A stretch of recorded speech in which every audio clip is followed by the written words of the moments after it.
La Contrahistoria. Un programa presentado y dirigido por Fernando Díaz Villanueva.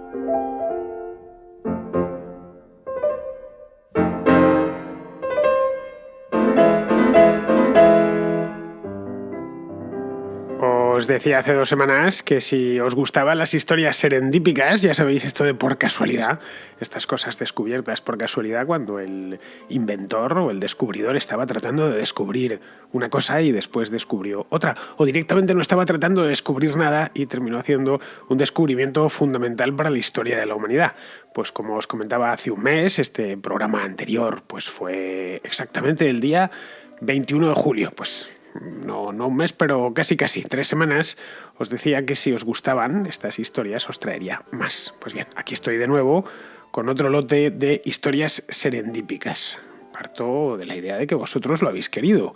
La anterior entrega acabo de contarla, acabo de sumar ya las descargas que ha tenido, y entre las que ha tenido por iVoox y por iTunes y por TuneIn y más las que van por YouTube, que van por otro lado, pues ha habido unas 13.000 descargas a día de hoy. No está mal en 3 semanas, así que me lo estáis diciendo, no a gritos, pero casi. Queremos más historias serendípicas. Y hoy tengo unas cuantas más en la cartera. Trataré de que me quepa alguna más de la última vez, que solo me dio tiempo a 3.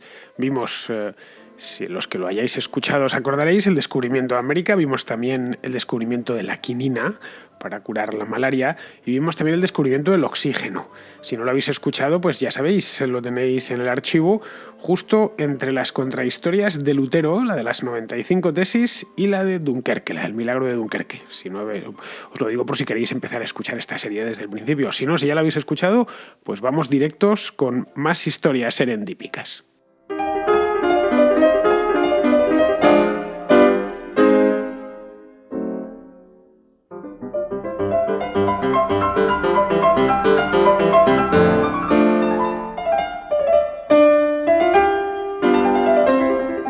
No es una cosa habitual encontrar a alguien que sea capaz de enunciar una ley universal. Cuando digo una ley universal, es una ley que vale para todos, para todo y en cualquier punto del universo.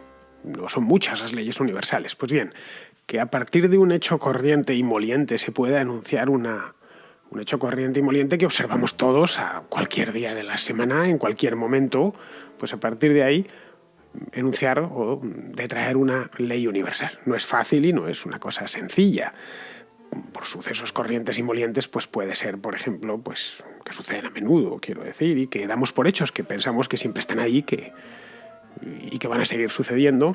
No nos planteamos muy bien el porqué, pero están ahí. Y hay unos pocos seres humanos, muy bien dotados, por cierto, que son capaces de hacerlo.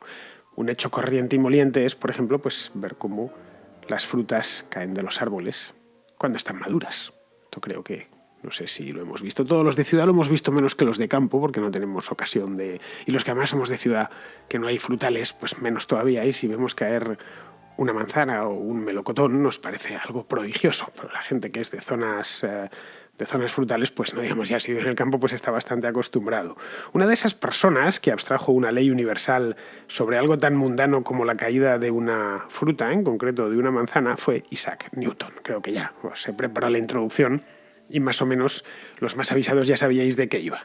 De hecho, más de uno me habéis pedido en el capítulo anterior que me fuese directamente con esto de la manzana de Newton, porque es la serendipia por antonomasia. Y efectivamente es una de las serendipias por antonomasia. Isaac Newton nació en una aldea mínima, y cuando digo mínima es que era poco más que 4 casas, en el condado de Lincolnshire. Esto de Lincolnshire, que sigue existiendo, por supuesto, está en el centro de Inglaterra, no muy lejos de la costa del Mar del Norte. Desde Londres no creo que haya que conducir más allá de 2 o 3 horas para llegar hasta el centro de Lincolnshire o hasta Woolsthorpe, que es donde nació, sigue existiendo esa aldea, se puede visitar, donde nació Newton. Newton tuvo una infancia muy complicada. Una de estas infancias que a nadie le hubiera gustado tener. Nació huérfano de padres, su padre se murió unos meses antes de que él naciese, había dejado embarazada a su madre y se murió. En aquel entonces la gente se moría en cualquier momento y por cualquier cosa, estamos hablando de mediados del siglo XVII, y la madre pues se vio de pronto con su primer hijo, viuda, y tenía que salir adelante, así que se volvió a casar. pero enviudó nuevamente cuando Isaac Newton tenía 14 años. Ya digo que era bastante común en el siglo XVII, no ya en Inglaterra, sino en todas partes del mundo, que la gente se muriese por cualquier cosa. La madre automáticamente, según se volvió a casar, lo envió a un colegio, porque el nuevo padre pues, no quería cargar con un hijo que era de otro, simplemente, y lo envió pues, al pueblo de al lado a vivir con la abuela, concretamente, para que pues fuese aprendiese las primeras letras. Cuando se murió su segundo marido, la madre le sacó del colegio para que se encargase de la granja. Todas estas cosas son importantes en cómo Newton era quien era o quien llegó a ser al final y cómo pudo observar lo que observó, por eso os las cuento. La madre le sacó del colegio para que se encargase de la granja, pero eso le condenaba el resto de su vida a ser un pequeño granjero en un rincón perdido de Inglaterra. Y él estaba ya interesado en otras cosas. Se le daban bien las matemáticas, se le daba bien el estudio en general. Por suerte, el joven Isaac Newton tenía un tío que había estudiado en el Trinity College, que es uno de los colleges más importantes de Cambridge, de la Universidad de Cambridge, y convenció a la madre que le dejase volver a la escuela. Y dijo, mira, porque era su hermano, lo mejor es que al niño lo devolvemos a la escuela porque el chico tiene dotes. Entonces, en cambio, como granjero no va a ser gran cosa, no va a ser un granjero muy brillante, al final quizás hasta terminemos pasando hambre. En cambio, si le mandamos a la escuela y se recibe como abogado o como reverendo, por ejemplo, pues la cosa nos puede ir bastante mejor. Este hombre se llamaba William Ayscough, que era, ya digo, hermano de la madre de Newton, y descubrió que su sobrino estaba muy bien dotado para las matemáticas. Era un hombre, no sé si culto, pero sí al menos formado, había ido a la universidad, lo cual no era muy común en el siglo XVII, y vio que, que el niño apuntaba maneras. Y además que de quedarse nunca llegaría a ser un buen granjero, que ya que tenía esa oportunidad y que podían pillarle a tiempo, pues lo mejor es que siguiese estudiando. Newton regresó a la escuela y 4 años más tarde ingresó en Cambridge, en el mismo Trinity College donde había estudiado su tío William. Allí pues con 18 años empezó a estudiar. Se graduó en 1665, pero ese mismo año sucedió algo imprevisto, aunque sucedía bastante a menudo en la época. Y era que la universidad cerró por la irrupción de una peste. Bueno, en este caso fue una gran peste, se le determina en Inglaterra, todavía se le sigue llamando la Gran Plaga. Fue la Gran Peste inglesa del año 1665-66 y la universidad, la de Cambridge, cerró, y todas las universidades cerraban para evitar los contagios. Así que estuvo 2 años cerrada y a los estudiantes no les quedó más remedio que volverse a su casa, hasta que la universidad vuelva a abrir. Newton, que ya llevaba unos cuantos años estudiando, había hecho la escuela, ya era un jovencito, un veinteañero, pues regresó a la granja familiar, allá a Woolsthorpe, y se dedicó esos 2 años básicamente a estudiar y a concebir todo su sistema que luego iría desarrollando el resto de su vida.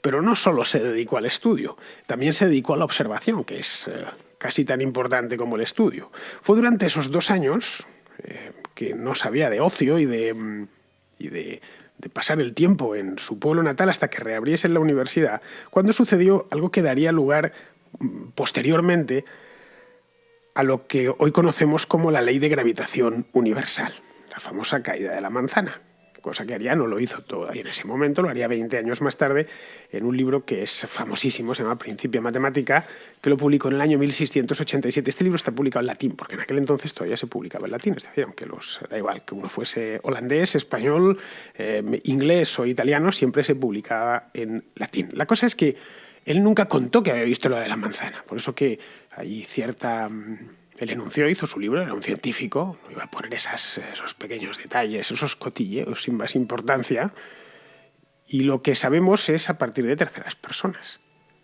De ahí que mucha gente diga que es falsa. No, esto es una leyenda apócrifa de Newton.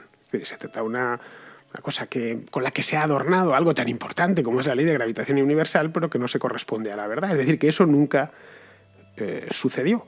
La cosa es que si miramos las fuentes, las fuentes de la época, los diarios de la época, las memorias de la época de gente que conoció a Newton, prácticamente todos coinciden en ella. Algunos incluso de segunda y de tercera mano, es cierto. Voltaire, por ejemplo, el enciclopedista francés, se la oyó a Catherine Barton, que era una sobrina de Isaac Newton, que a su vez esta sobrina, Catherine Barton, se lo había oído al propio Newton, a su tío.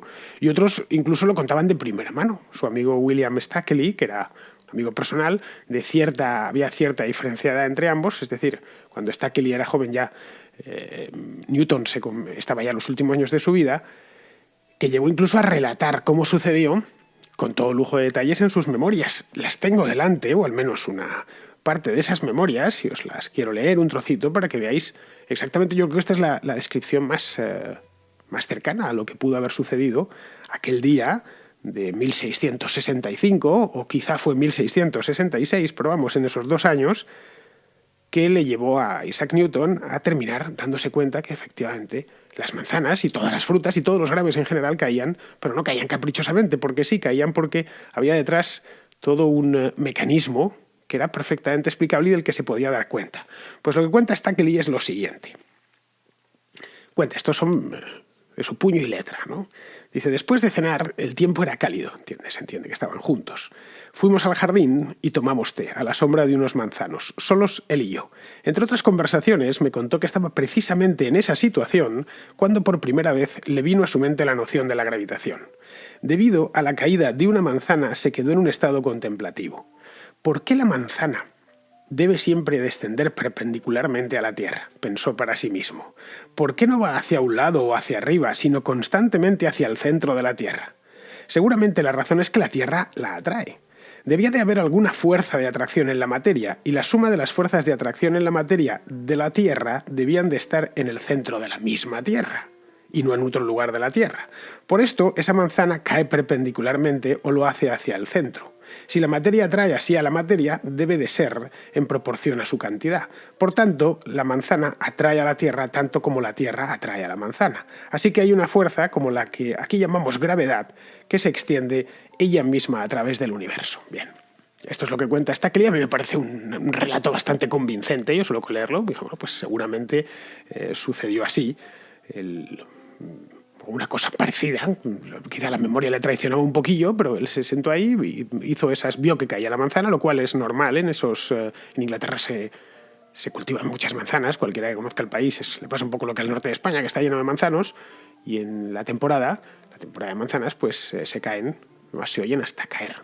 Y es normal que se quedase sentado. Él no tenía mucho que hacer, era un sabio, allí todos en el pueblo eran agricultores, eran granjeros, pues tiene lógica que Newton se quedase mirando, embobado, y viese caer la manzana.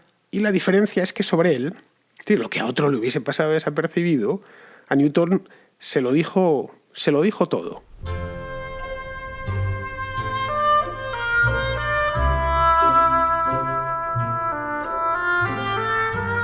Pero vamos con la siguiente serendipia. Supongo que os pasaréis, como todo hijo de vecino, desde hace unos años a esta parte, aproximadamente 7 u 8 años, os pasaréis la vida buscando enchufes para cargar vuestro teléfono móvil.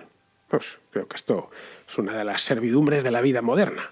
O directamente os habéis hecho con una batería externa, como todos hemos terminado comprando, porque cuando no teníamos que cargar el teléfono, pues había que cargar el iPod, y si no había que cargar, hasta los cigarrillos electrónicos ahora se tienen que cargar. Antes eso se lo contabas a los fumadores antiguamente, ¿no? Vais a terminar cargando el cigarrillo. Bueno, pues también se cargan las cámaras de fotos. Vamos rodeados, el iPad de cachivaches, que tienen que estar conectados a la energía eléctrica y no siempre está disponible. Luego tenemos que tirar muchas veces de baterías externas que de unos años a esta parte aparecen por todas las esquinas. Hace unos años eran caras, ahora son realmente baratas, y uno por, 5, 6, 7 euros puede comprar baterías que recargan completamente el teléfono móvil y nos dan una segunda vida. Al menos no nos quedamos tirados. Ya sabéis que lo peor que nos puede pasar a los hombres de nuestro tiempo es quedarnos sin teléfono móvil. El teléfono ya tiene una batería, pero necesitamos otra. Es decir, que la batería es un producto milagroso. Si lo pensamos en la electricidad, que es un fluido,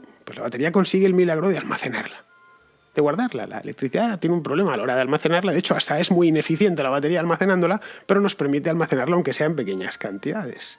La electricidad es un fenómeno que se conoce desde tiempos remotísimos, entre otras cosas porque la naturaleza en ciertas ocasiones nos la muestra de una manera clara. La vemos, por ejemplo, los relámpagos cuando hay una tormenta. Se ve bien, es decir, la electricidad está ahí y los antiguos ya más o menos la conocían. No habían teorizado sobre ella, pero sabían que estaba ahí, que era una fuerza, que era como otras que había en la naturaleza, no podían explicarla, pero conocían de su existencia.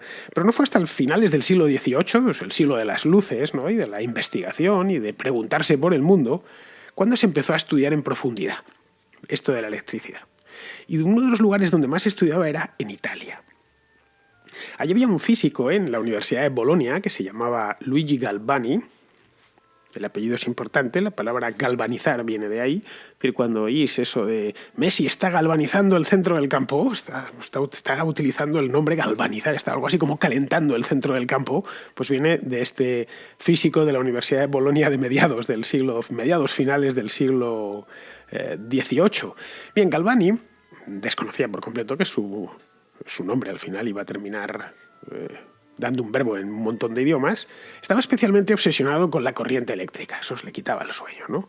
Experimentaba una de las maneras en la que estaba persuadido de que la electricidad residía en los animales. Entonces experimentaba con animales muertos, se entiende. Y le gustaba mucho por su tamaño, que eran pequeñitas y muy simples, experimentar con ranas, especialmente con ancas de ranas, es decir, con las patitas de las ranas. En uno de estos experimentos, que era muy habitual en él, y lo enseñaba a sus alumnos de la Universidad de Bolonia, colgaba una pata de una rana, de una anca de rana, sobre una barandilla de hierro y la colgaba por un gancho de latón. Y él lo que veía es que automáticamente si acercaba otra barra de hierro por debajo, es decir, en la parte de abajo del anca, la pata se contraía. A él le fascinaba eso y se lo enseñaba a los alumnos. Estos experimentos, ya digo, los contaba en clase, en prácticamente todos los ambientillos científicos europeos los conocían. Luigi Galvani era un tipo muy respetado y también se los enseñaba a sus propios amigos. Uno de estos amigos era un físico, un compatriota suyo llamado Alessandro Volta, que era de Como, de la Lombardía, es decir, digamos la región de al lado en Italia, que empezó a investigar por su cuenta. Le pareció curioso, pero no se terminaba de creer eso de que la electricidad naciese en el anca de rana. Básicamente lo que venía a decir Galvani. No podía demostrarlo, pero venía a decir que lo que generaba la corriente era la propia pata de la rana. Volta no sabía por qué, pero no se lo terminaba de creer. Así que empezó a hacer experimentos en su laboratorio en Como y observó que lo que ocasionaba que la pata de la rana se contrajese, es decir, que al acercarle el hierro por debajo, era la diferencia de potencial entre los dos metales, entre el latón y el hierro. El latón es una aleación de cobre más zinc, que es una aleación muy maleable y por eso se emplea mucho en hacer pues, cucharones y todo tipo de productos decorativos desde siempre, ¿no? Entonces, como eran dos metales diferentes, había una diferencia de potencial y eso ocasionaba que la pata de la rana se moviese. La pata de la rana, a fin de cuentas, no era más que el conductor de ese diferencial. Los músculos, los huesos, la piel de la rana, lo único que hacía era conducir de una manera muy buena, por cierto, esa diferencia de potencial.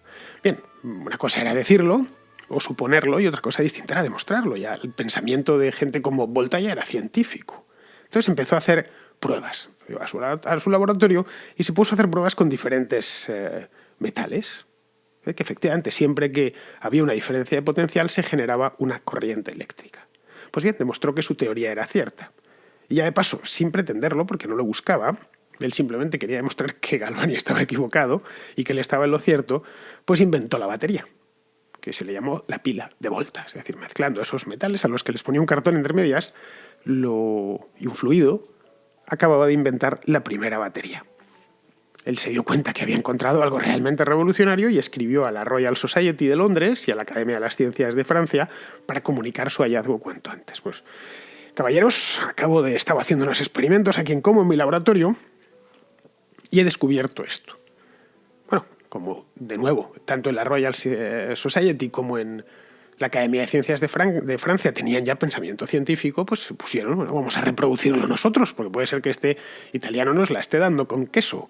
Efectivamente, tanto en París como en Londres reprodujeron los experimentos y le salió lo mismo. Es decir, en los dos lugares había sucedido lo mismo que había enunciado por escrito el propio Alessandro Volta. Pues bien, gracias a ese invento, aparte de que tengamos todos el móvil siempre cargado, bueno, a veces se nos descarga la batería y hay que volverla a cargar, pues hoy la tensión eléctrica se mide en voltios, que viene de volta, obviamente. Y cuando queremos saber el potencial eléctrico de una instalación, lo llamamos voltaje. Simplemente. Si hubiera sido Galvani, pues tal vez los voltios serían galvanios. Simple, esa es la razón. Mucha gente, ¿de dónde viene voltio? Vatio viene de otra cosa, viene de otro nombre, pero no de voltio, se confunden habitualmente eso de vataje y voltaje. Y bien, Como podéis ver, todo fue una absoluta casualidad. Buscaba una cosa y se encontró con otra. Por cierto, tengo la mesa de sonido en la que estoy grabando este programa y la lámpara que me está iluminando, la tengo conectada a un enchufe de 220 voltios, que es, por cierto, la tensión más común del mundo.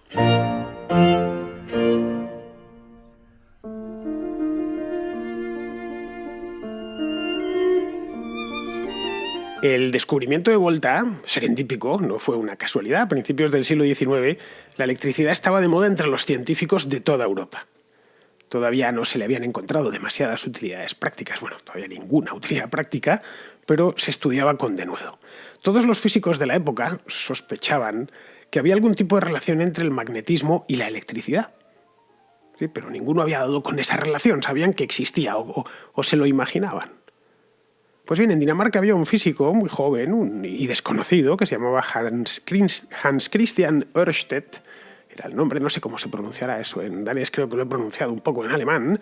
Pues este hombre, Ørsted, estaba fuera, digamos, del circuito de los principales científicos europeos y andaba también con la mosca detrás de la oreja buscando respuesta al enigma.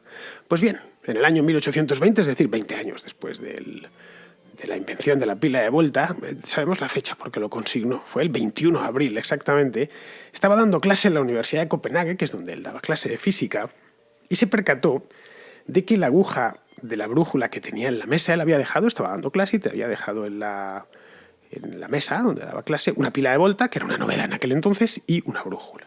Pues se dio cuenta que conforme acercaba la brújula a la pila, la aguja se movía.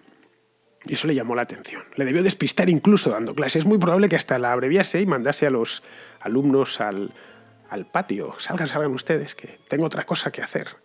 Pues terminó la clase y se puso a hacer pruebas. Dijo, esto tiene que tener alguna explicación. Y concluyó que efectivamente había relación entre magnetismo y electricidad. Es más, de hecho, no es que hubiera relación, es que estaban íntimamente relacionadas. Todo esto lo teorizó convenientemente, ya digo, con un pensamiento 100% científico, y publicó sus conclusiones en latín.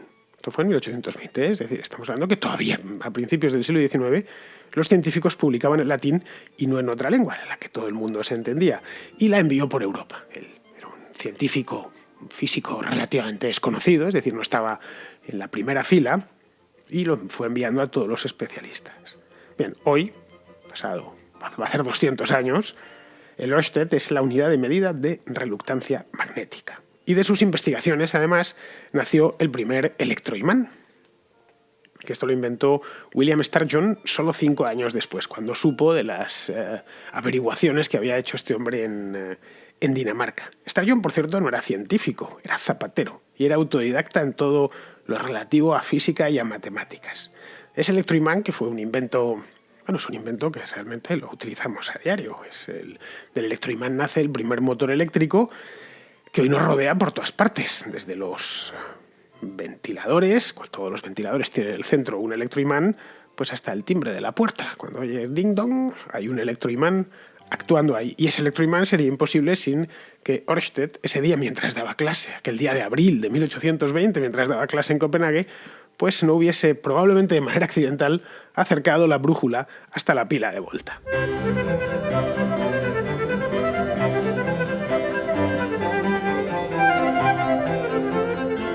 Los años finales del siglo XVIII y primeros del siglo XIX fueron, como estamos viendo, muy ricos en inventos y sobre todo en serendipias.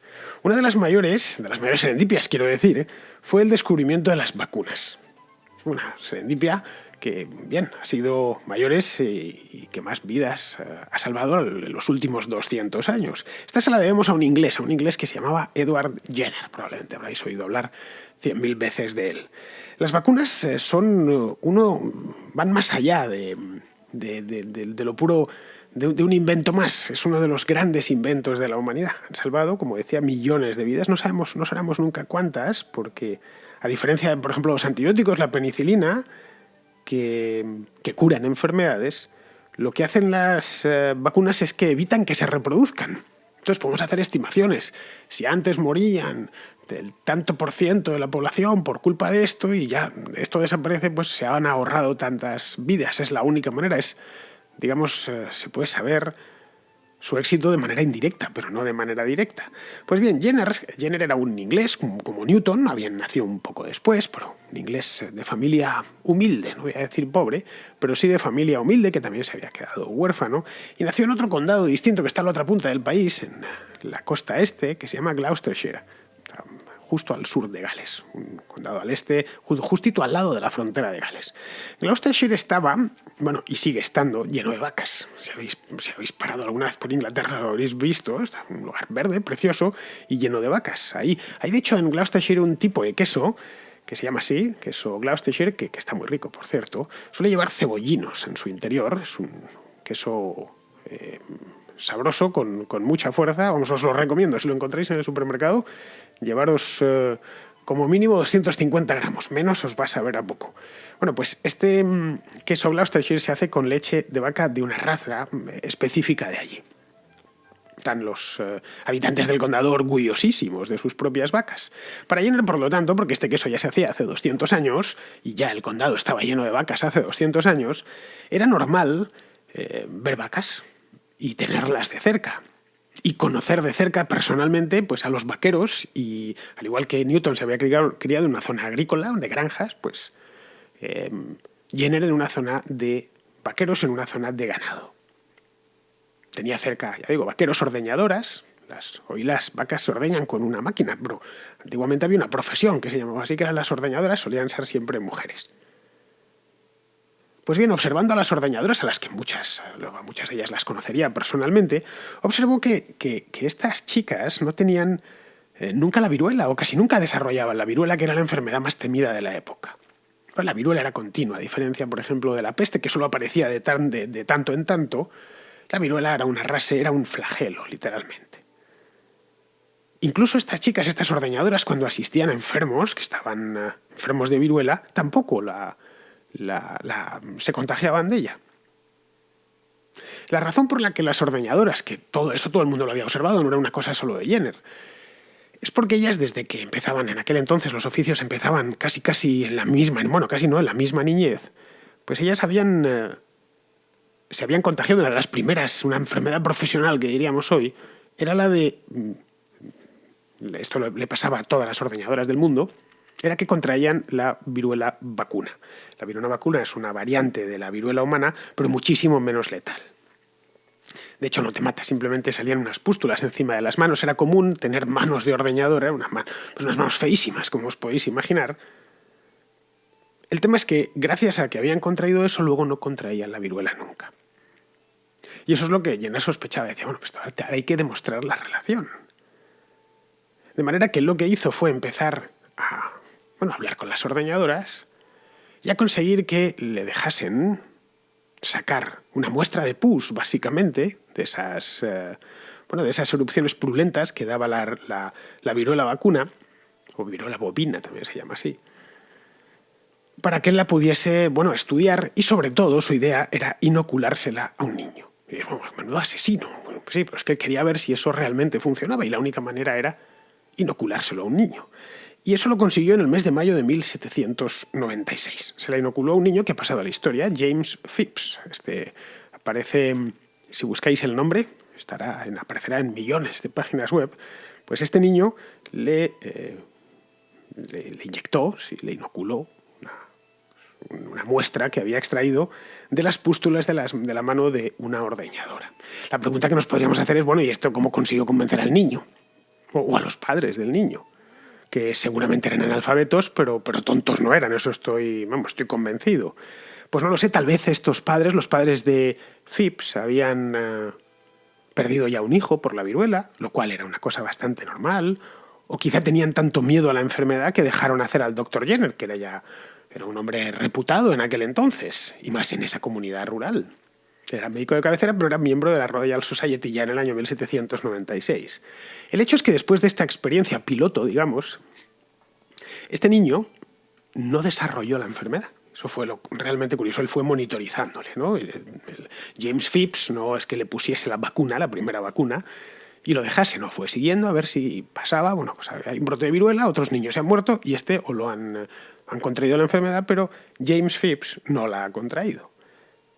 Aun con todo, no cantó victoria, realizó otra prueba y luego se llevó el hallazgo a Londres. Bueno, pues, agarró la diligencia, en aquel entonces todavía no había ferrocarril, de Gloucestershire hasta Londres, y a exponérselo ahí en la Royal Society y a otros científicos. Al principio no le creyeron. Dijeron, bueno, lo que está haciendo usted además es muy peligroso. De hecho, hasta algunos círculos médicos iniciaron una campaña contra él. Pero claro, es que era un asunto de cajón que funcionaba allá donde lo hacían, sobre todo donde lo hacían conforme lo había más o menos teorizado él. Es decir, todo el que inoculaba una pequeña cantidad de pus de viruela bovina, o el que le habían inoculado una pequeña cantidad de pus de viruela bovina, no desarrollaba la otra viruela, la que mataba, pues en aquel entonces, a un 30% de todos los niños. De todos los niños de cada generación, un 30% de los niños de promedio se los llevaba por delante la viruela. Jenner, de hecho, no utilizaba ni siquiera el término vacunación. Jenner utilizaba el término inoculación. Él, de hecho, no preparaba la vacuna. Él simplemente se servía de lo que le daba la naturaleza. La naturaleza, en cierto modo, se la daba preparada ya, en forma de virus de viruela bovina disuelto en el pus que había extraído de la mano de una ordeñadora.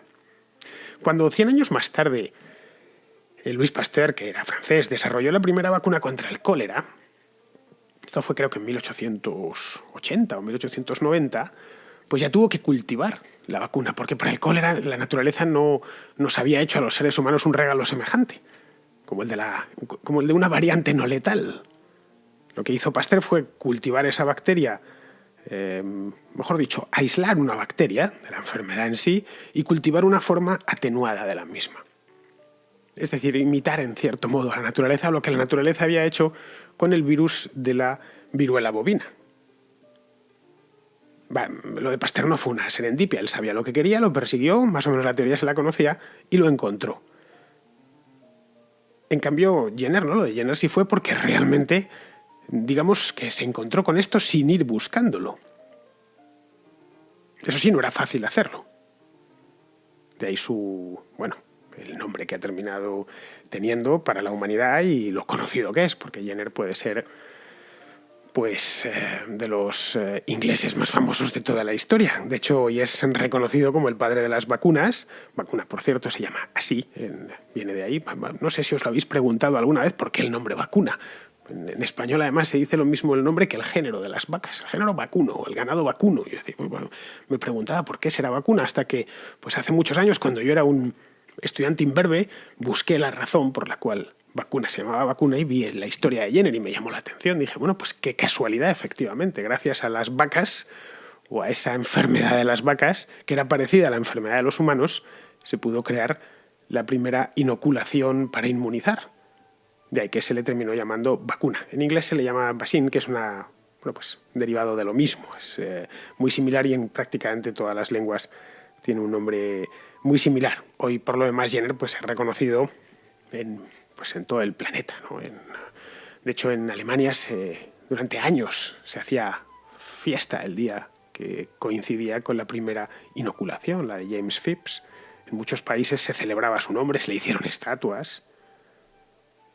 De hecho, es ya solo con el mero hecho de ser el inventor de las vacunas, que es ese invento portentoso que tanto dolor y sufrimiento ha ahorrado a nuestra especie, pues a pesar de lo que digan en los últimos tiempos contra las vacunas, pues ha llevado a que no hay ciudad que no tenga una calle o una plaza dedicada a Jenner.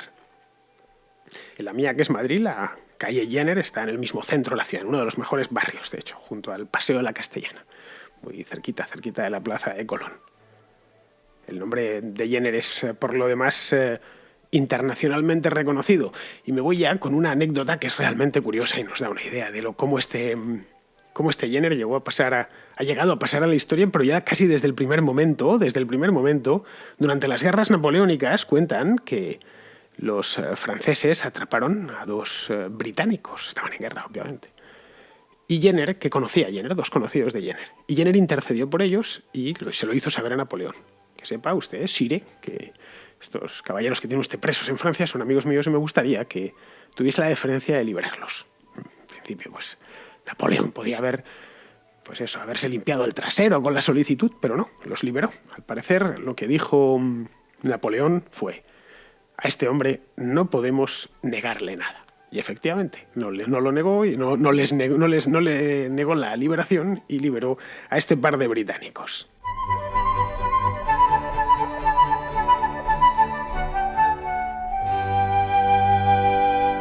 Pues, queridos amigos, hasta aquí ha llegado Me he terminado comiendo la contrahistoria. Me ha dado tiempo a sacar 4. Mira, cuatro historias serendípicas.